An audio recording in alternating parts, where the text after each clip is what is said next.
Morning everyone. देखिए, depreciation का basic concept पर हम फोकस करेंगे। Business firms required fix assets. देखिए, बिजनेस में फिक्स एसेट्स का रिक्वायरमेंट होते रहता है, ठीक है, for conduct of their business.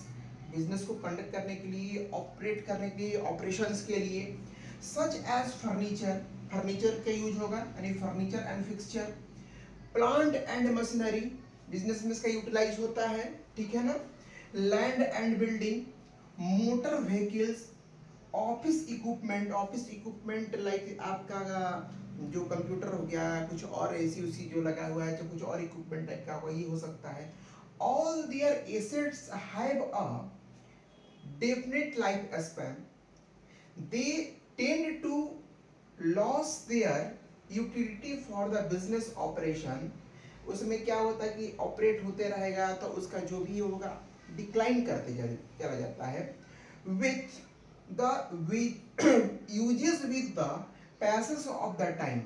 Thus decline in the quality, quantity and value of fixed assets is refers as depreciation. इसमें ये समझा रहा है कि जो भी हम अपने यहाँ फिक्स एसेट्स यूटिलाइज करते हैं, ठीक है ना, तो काम करते हैं तो वो धीरे धीरे उसका वैल्यू क्या होता है, डिप्रिसिएट करते जाता है। तो एक जर्नल एंट्री भी एक्सप्लेन कर देते हैं। जब कोई फिक्स एसेट्स हम परचेस करते हैं तो हम एंट्री यहाँ पर लेते हैं क्या कि एसेट्स अकाउंट को क्या कर देते हैं, डेबिट कर देते हैं। एसेट्स हमारे आ गया, यानी एसेट जब इंक्रीज करता है तो क्या होता है, डेबिट होता है। और इसको क्या बैंक से पेमेंट करेंगे तो उसको क्या कर देंगे, क्रेडिट कर देंगे। अब क्या होता है कि उस एसेट्स का पूरे साल हम यूटिलाइज करते हैं, तो यूटिलाइज करने के बाद उस एसेट्स के क्वालिटी में, क्वांटिटी में, वैल्यू में क्या होता है, गिरावट आता है, घटता है। तो उसी को हम लोग डिप्रिशिएशन बोलेंगे। क्या बोलेंगे, डिप्रिशिएशन। तो एंट्री क्या हो जाता है, डिप्रिशिएशन अकाउंट को डेबिट कर देंगे।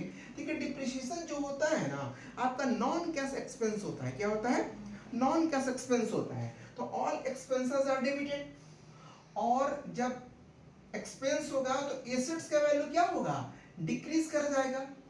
एसेट्स क्या हो जाएगा, क्रेडिट। जब एसेट्स का वैल्यू डिक्रीज करता है तो क्या होता है, क्रेडिट होता है, ठीक है ना। और ये जो डिप्रिशिएशन है ये आपका प्रॉफिट एंड लॉस अकाउंट में ट्रांसफर हो जाता है।